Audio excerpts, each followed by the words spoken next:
నేను ముఖ్యమంత్రిని అడుగుతున్నా, నీకు అసలు సిగ్గుందా?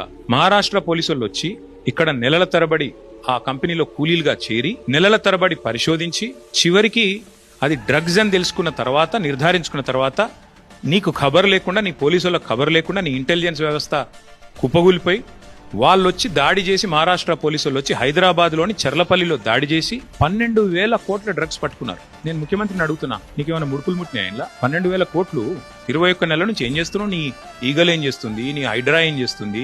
నీ హోంమంత్రిత్వ శాఖ ఏం చేస్తుంది? నీ పోలీస్ ఇంటెలిజెన్స్ ఏం చేస్తుంది? ముడుపులు తీసుకోవడంలో బిజీగా ఉన్నారా? 12,000 కోట్లు.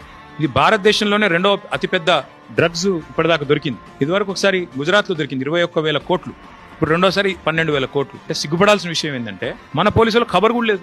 మహారాష్ట్ర పోలీసులు వచ్చి దాడి చేసేదాకా మన పోలీసులకు ఖబర్ కూడా లేదు. ముఖ్యమంత్రి గారికి ముడుపులు అందినాయి అనేది నా అనుమానం. అందుకే చూసి చూడనట్టు వేయండేమో, లేదా ముఖ్యమంత్రి బిజీగా ఉన్నాడేమో. ఏది ఎవడు రీట్వీట్ అవుతుండు వాళ్ళ మీద కేసు పెట్టుర్రి, ఎవడు పోస్ట్ పెడుతుండు వాళ్ళని అర్జెంట్ లోపలేయండి, లేదా గణేష్ కాడపోయి కొద్దిగా స్టంట్ కొట్టినట్టు చేద్దాం, అక్కడ కేసీఆర్ పాటలు బాగా పెడుతురు, పోలీసు వాళ్ళు డీజే బాక్సులు గుంజుకోవాలి, యాంప్లిఫైర్లు గుంజుకోవాలి.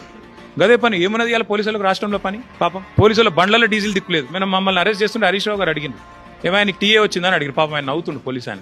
డిఏ వచ్చినాదా, టీఏ వచ్చినాదా, మీ బండ్లలో డీజిల్ అని వస్తున్నాదా అంటే చెప్పలేకపోతున్నారు. పోలీసు వాళ్ళు నవ్వుతున్నారు. అట్లాంటి పరిస్థితి అది వాళ్ళు. అందుకే ఈ రాష్ట్ర హోంమంత్రికే ముడుపులు అందినట్టుగా నాకైతే అనుమానం.